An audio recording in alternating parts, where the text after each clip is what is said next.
그리스도 안에 새로운 피조물이라는 것은 새로운 출생을 의미합니다. 그래서 18절에 5장 18절에 하나님께서 우리가 낫다라고 말씀하시면서 하나님께서는 그리스도를 통하여서 우리를 자기와 화해하게 하시고 또 화해하게 하시는 그 직분을 우리에게 허락하였습니다.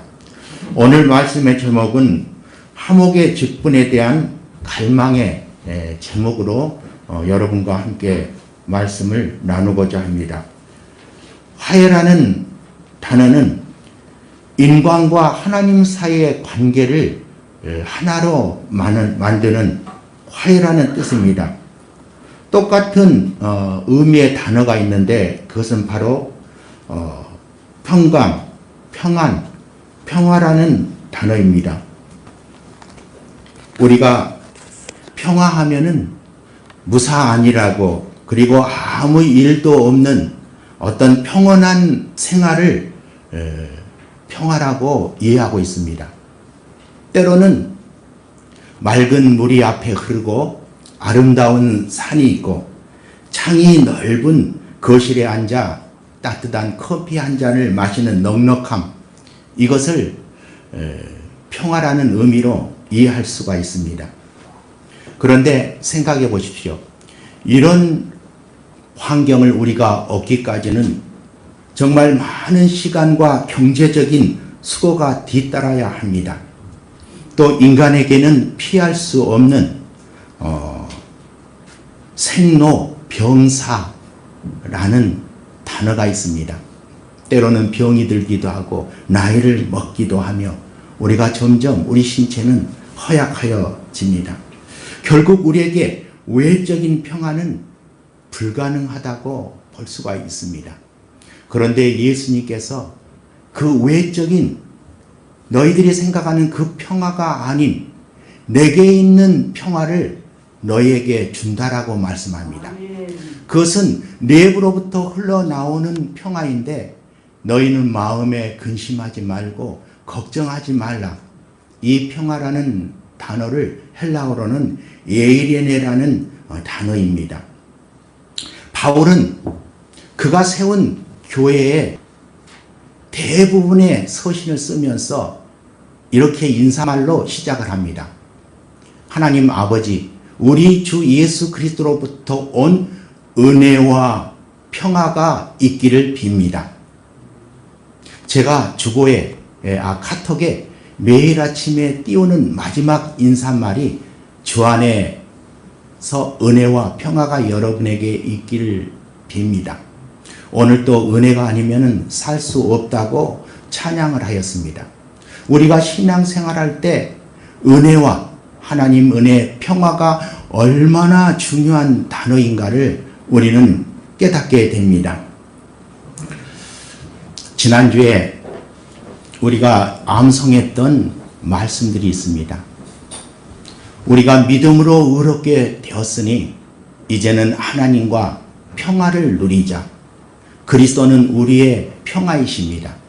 예수님께서 부활하신 후에 첫 번째 제자들에게 전한 말씀이 너희들에게 평화가 있기를 빈다. 그 평화라는 단어를 좀 더 자세히 우리에게 설명한 말씀이 에베소서 2장 11절 말씀부터입니다. 그 말씀을 함께 살펴보겠습니다. 여러분들이 지난날에는 육신으로는 이방 사람이었다는 사실을 명심하십시오. 손으로 육체에 행한 할례를 받은 사람이라고 뽐내는 이른바 할례자들에게 여러분은 무할례자들이라고 불리며 따돌림을 당했습니다. 이스라엘 백성들은 선민이요 하나님께서 택한 백성이고 창세기 17장에 그들에게 할례의 언약을 주었습니다. 할례 받은 그 피로 그들은 선민임을 확인했고 우리들은 그 할례를 받지 못한 이방인들이었습니다. 이것은 어떤 의미를 갖는가 하면은 그리스도하고 전혀 상관이 없고 이스라엘 공동체 선민인 그 공동체에서 제외되었기 때문에 약속의 언약과 전혀 무관한 외인이었다라는 것입니다. 그리고 세상에서 아무 소망도 없이 하나님 없이 살던 자들이었습니다. 그런데 13절에 이제는 여러분이 전에 하나님에게 멀리 떨어져 있었는데 이제는 그리스도 안에서 그분의 피로 하나님과 가까워졌습니다. 이 말씀을 우리는 이해하기 위해서는 출애굽기를 기억해야 합니다. 마지막 장자의 죽음에서 살아날 수 있는 방법은 문설주와 임방에 어린 양의 피를 바른 자만 살 수 있습니다. 내가 애굽 땅을 칠 때 그 피가 너희가 사는 집에 있어서 표적이 될 것이니 이 피를 보면 내가 넘어가리니 재앙이 너희를 멸하지 않게 하리라. 그리고 그 피에서 살아난 사람들을 하나님께서 처음 태에서 열고 나온 사람들은 내 것이니 내게로 돌려라. 부모의 육신에서 태어난 사람이 아니고 하나님께서 생명을 구해 주신 처음으로 태를 열고 나온 사람이라고 말합니다. 예수님께서 이 땅에 오셨을 때 침례 요한은 보라 하나님의 어린 양이로다 라고 말씀을 하죠. 예수 그리스도께서 유월절 어린 양으로 왔다는 것입니다. 그리고 그 피를 통해서 하나님과 평화를 이루게 하시고 우리를 그리스도 안에서 새로운 피이라고 하는 것은 새로 출생, 하나님으로부터 태어난 자라는 것입니다. 그래서 이제는 그리스도 예수 안에서 그분의 피로 하나님과 가까워졌습니다라는 이 의미를 우리는 더 분명하게 깨닫게 될 수가 있습니다. 14절에 그리스도는 우리의 평화, 에이리네이십니다. 평화가 무엇인가 잘 설명을 합니다. 그리스도께서는 유대 사람과 이방 사람이 양쪽으로 갈라져 있는 것을 하나로 만드신 분입니다. 우리는 소망도 없었고 하나님으로 갈 수가 없었듯이 나누어져 있었습니다. 그런데 그분은 유대 사람과 이방 사람 사이를 가르는 담을 자기 몸으로 허무셔서 원수된 것을 없애시고 여러 가지 조문으로 된 계명의 율법을 폐하셨습니다.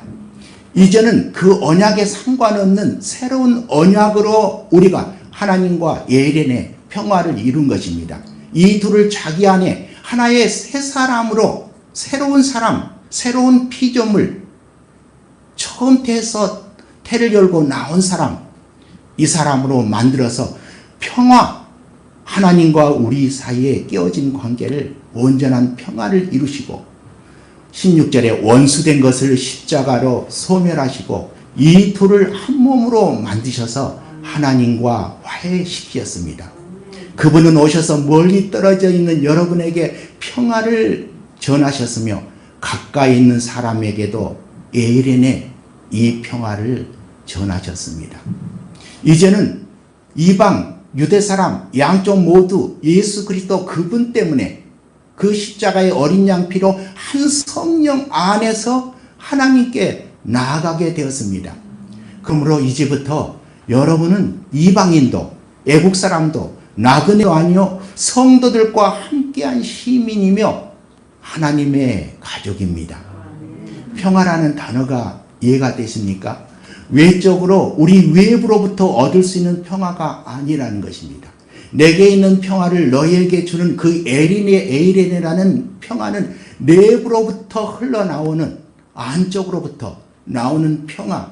이 평화는 죽음을 뛰어넘는 새로운 피조물로서의 평화라는 것입니다.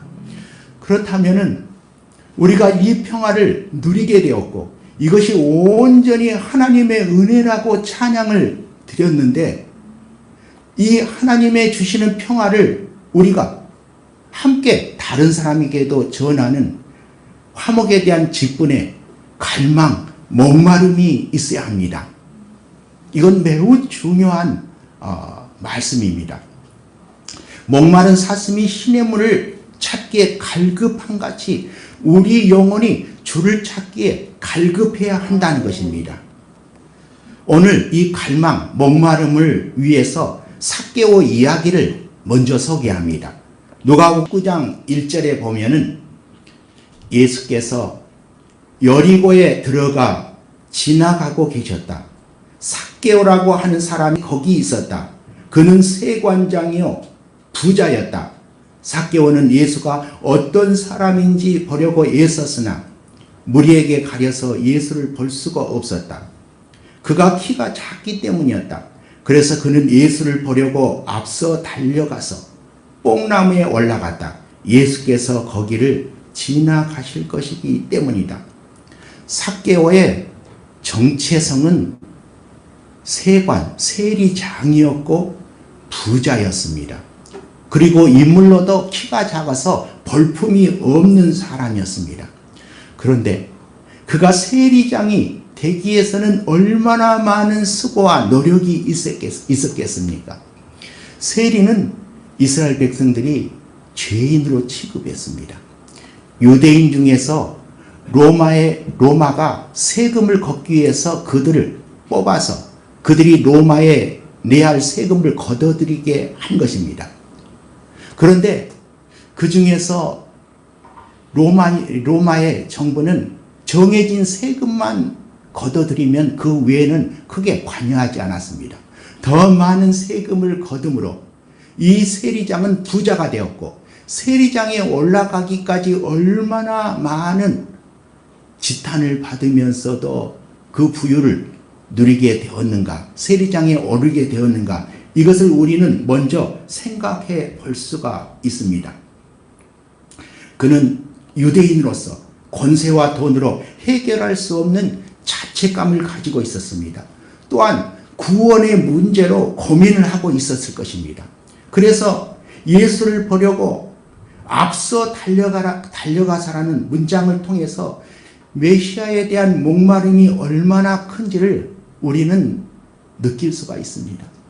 나는 많은 사람이 손가락질하고 아무도 나를 상대해 주지 않고 죄인과 같은 몸인데 과연 내가 구원을 받았을까? 영생을 받았을까? 그런데 메시아라고 불리우는 사람이 왔는데 그를 갈망하고 목마름으로 만나고 싶어 한 것입니다.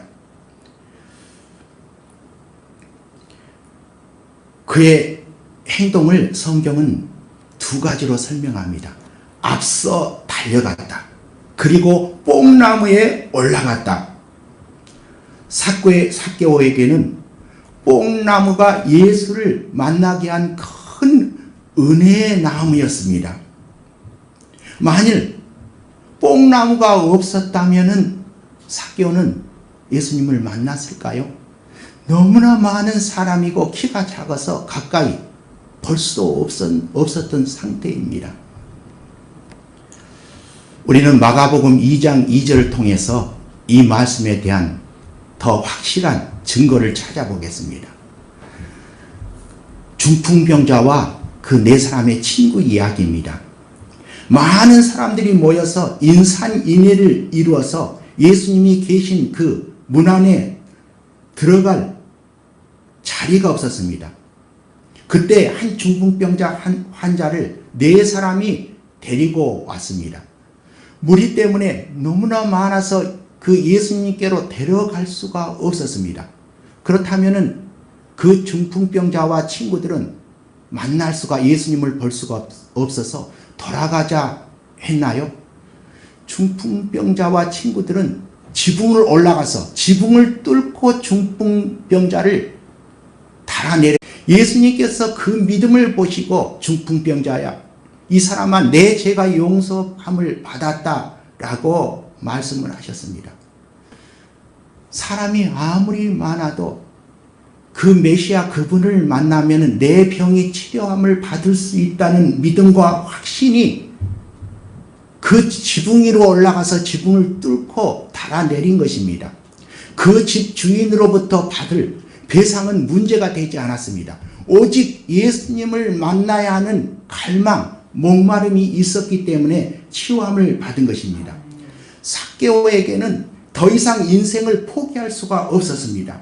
중풍병자처럼 예수를 만나려는 목마름이 그 안에 있었기 때문에 어떻게든지 예수를 만났을 것입니다.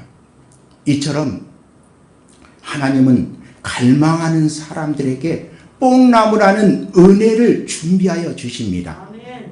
화목해하는 직분을 감당하기를 원하는 목마름이 있는 사람에게는 삭개오의 뽕나무처럼 그 화목의 대상을 준비하여 주신다는 것입니다.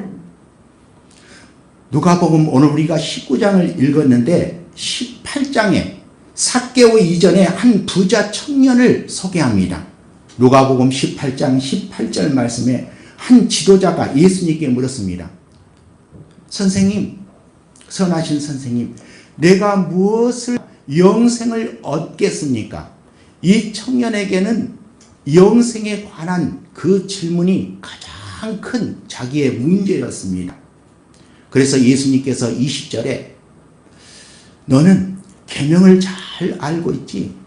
간음하지 말라, 살인하지 말라, 도적질하지 말라, 내 이웃에게 거짓 증거하지 말라, 내 부모를 공경하라. 그러자 이 부자 청년은 자기가 기다리던 질문을 받은 것입니다. 그래요, 나는 어려서부터 이 계명을 다 지켜왔습니다. 나는 경건합니다. 그런데 한 가지 영생에 대한 그 갈증이 내게 있습니다. 예수님께서 너에게 아직 한 가지가 부족하다. 내 가진 것을 다 알아서 가난한 사람들에게 나누어 주어라. 그러면 내가 하늘의 보화를 차지하게 될 것이다. 그리고 와서 나를 따라라.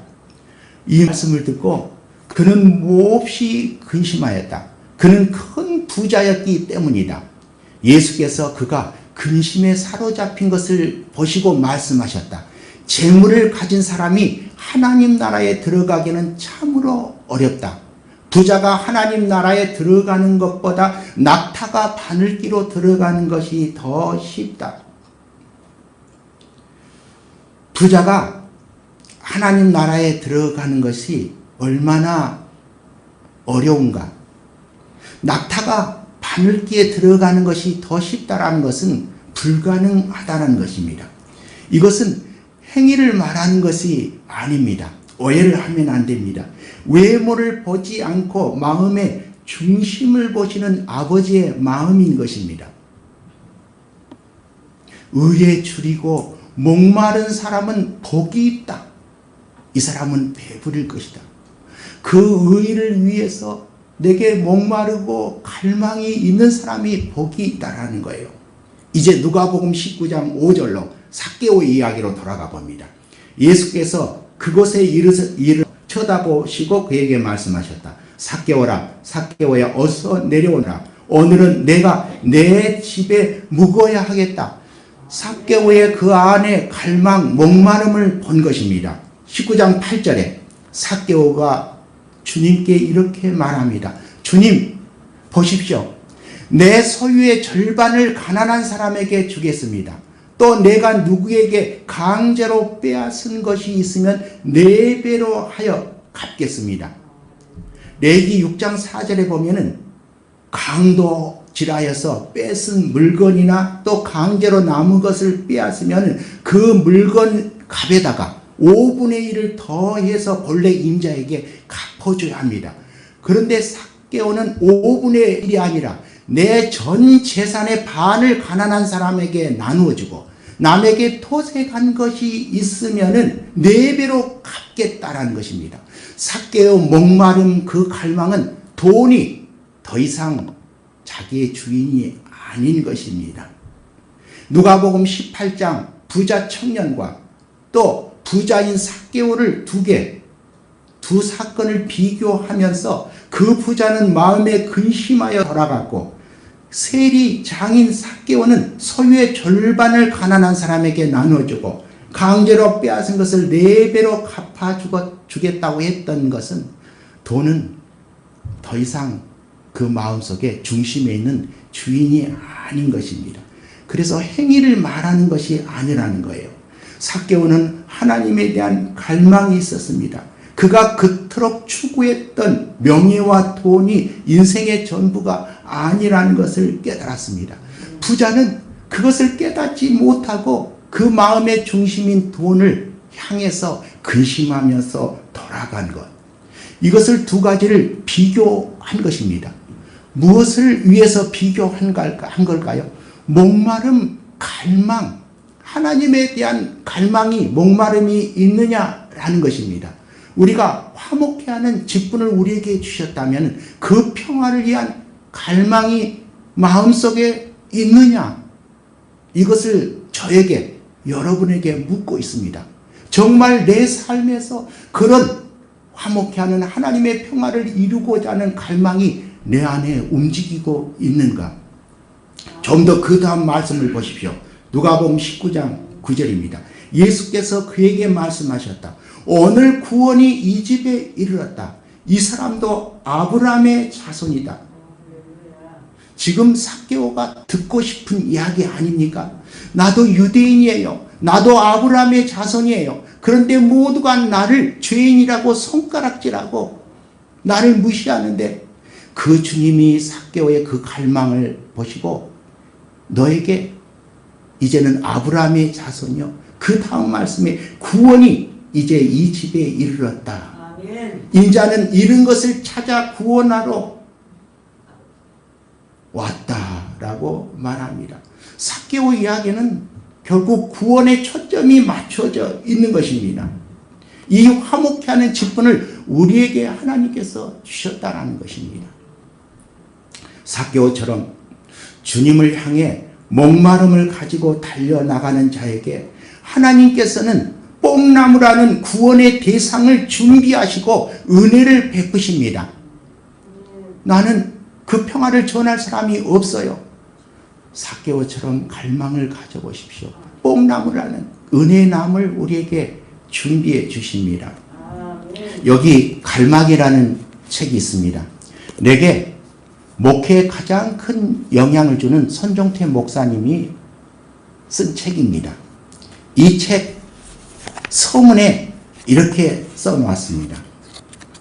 몇 년 전 한 광장 구석에 앉아 혼자 책을 읽고 있던 때가 생각난다.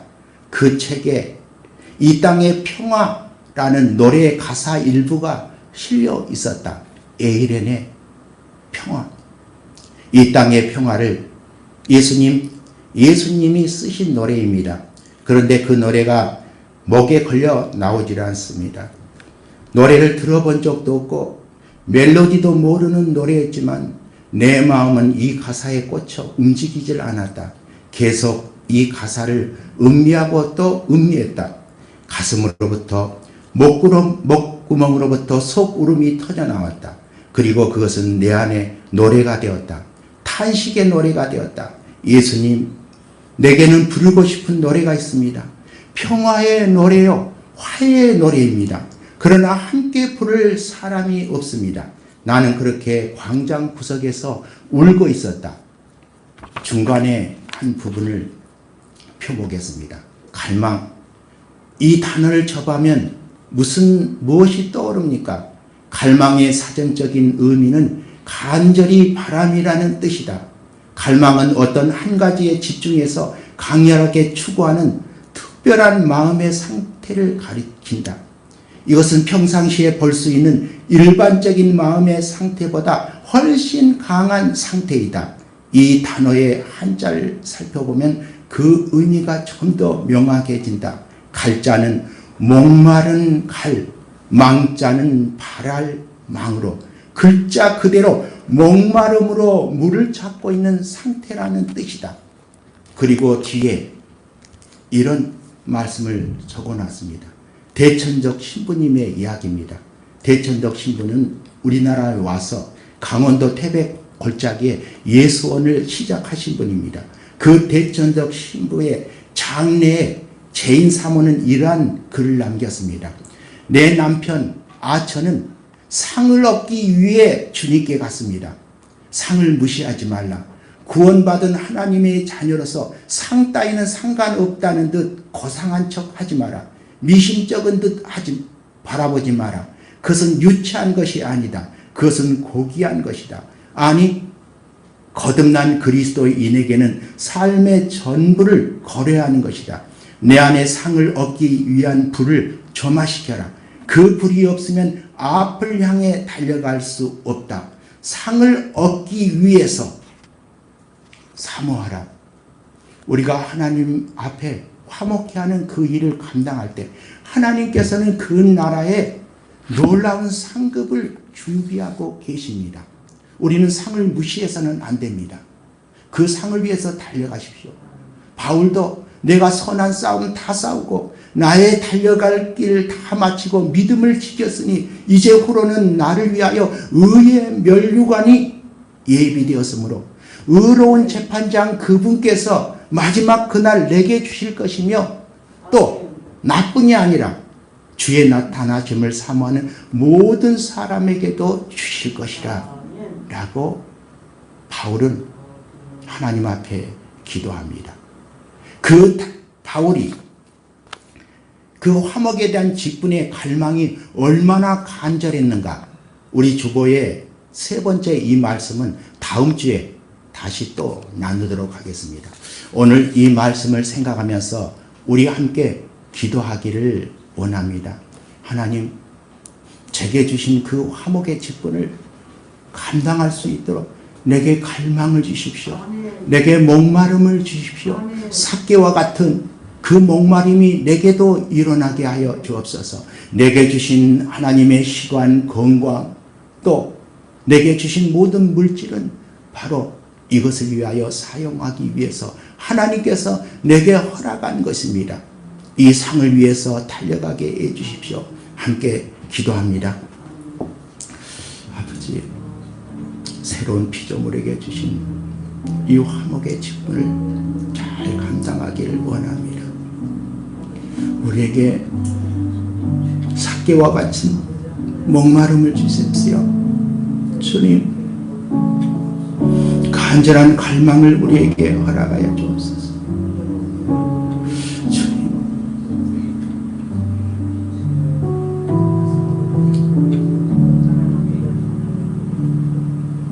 우리의 선한 싸움 다 싸우고 우리의 달려갈 길, 우리의 믿음을 지키고 이제 후로 날 위하여 의의 면류관이 예비되어 그 상급을 재판장이신 주님께서 그날에 내게 주실 것을 믿습니다.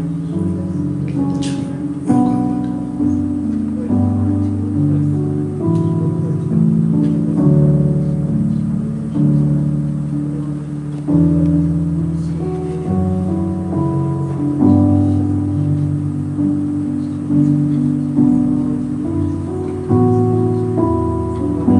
주님, 목마른 사슴이 시냇물을 찾기에 갈급함같이 내 영혼이 주를 찾기에 갈급합니다. 내게 화목의 직분에 대한 갈망을 주십시오. 목마름을 주십시오. 그래서 삭개오처럼 앞서서 주님을 향해 달려가기를 원합니다. 그 갈망이 있을 때 은혜의 뽕나무를 준비하신 것처럼 화목케 할 대상을 하나님께서 은혜의 뽕나무처럼 준비해 주실 줄 믿습니다. 하나님, 우리의 잘못된 복음의 신앙의 형태를 바꿔주시고 이제 우리가 그 상급을 향해서 이 땅에 그 상급을 쌓아가며 하나님 앞에 섰을 때 칭찬과 존귀와 영광을 받는 귀한 하나님의 놀라운 축복으로 우리를 인도하여 주옵소서. 우리 주 예수 그리스도 이름으로 기도합니다. 이제는 우리 주 예수 그리스도의 그 크신 은혜와 하나님 아버지의 무한하신 사랑과 성령께서 역사하셔서 함께 하시고 또 인도하시는 그 놀라운 축복이 화목케 하는 직분을 우리가 더욱 목마름으로 갈망하는 우리 모두에게 지금으로부터 영원토록 함께 하시기를 간절히 축원하옵나이다.